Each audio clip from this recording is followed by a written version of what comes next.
China's third aircraft carrier has been pictured under construction in Shanghai's warship factory, a 1,000 feet Titan which threatens the U.S. Navy's supremacy in the South China Sea.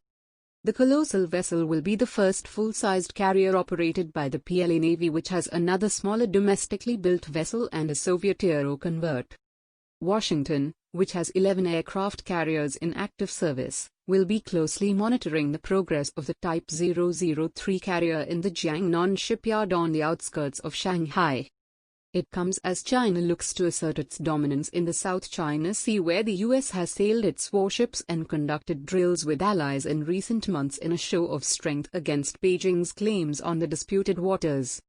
The 1,000 feet vessel is expected to be completed by the end of the year, and local media claim it will be armed with a new type of electromagnetic catapult capable of launching heavy fighter jets and unmanned drones.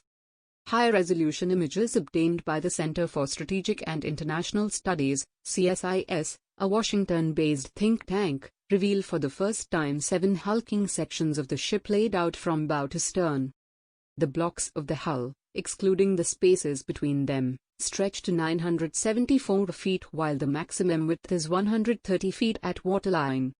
By comparison, the USS John F. Kennedy, the U.S. Navy's latest aircraft carrier christened last year, has a length of 1,100 feet and a width of 134 feet at waterline. As work progresses on the Chinese carrier, additional blocks will be added before the vessel's superstructure, including the flight deck and island, the command center, is fitted. As a result, the overall length of the vessel is expected to increase by around 60 feet. State-run tabloid The Global Times reported the warship's construction appeared to be progressing smoothly, citing an unnamed military expert.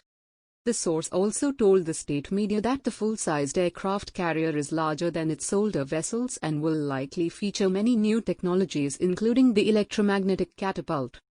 This detail will be of particular interest to Washington, which has only developed the technology for its two most recent aircraft carriers, which are the new Gerald R. Ford class.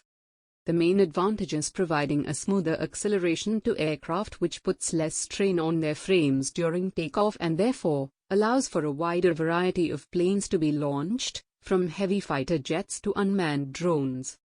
Matthew Funaiole, a researcher at the XIS China Power Project, told the Washington Post, "It's moving along at pace. It's impressive the process they're going through to position themselves at the forefront of carrier technology." He added that the Chinese are showing tremendous capability of designing and fitting out vessels. China's first 2 carriers, which are dubbed Type 001 class, are relatively small, accommodating only up to 25 aircraft that are launched from ramps built onto their decks.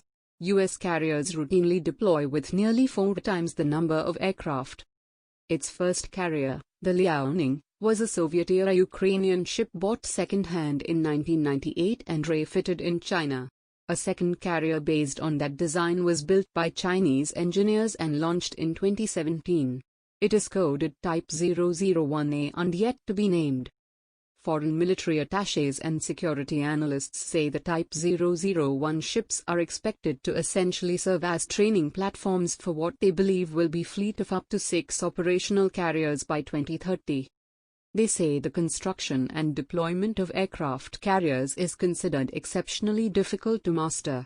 Protecting such a large and vital surface target with escort ships, submarines and aircraft is a core part of the problem.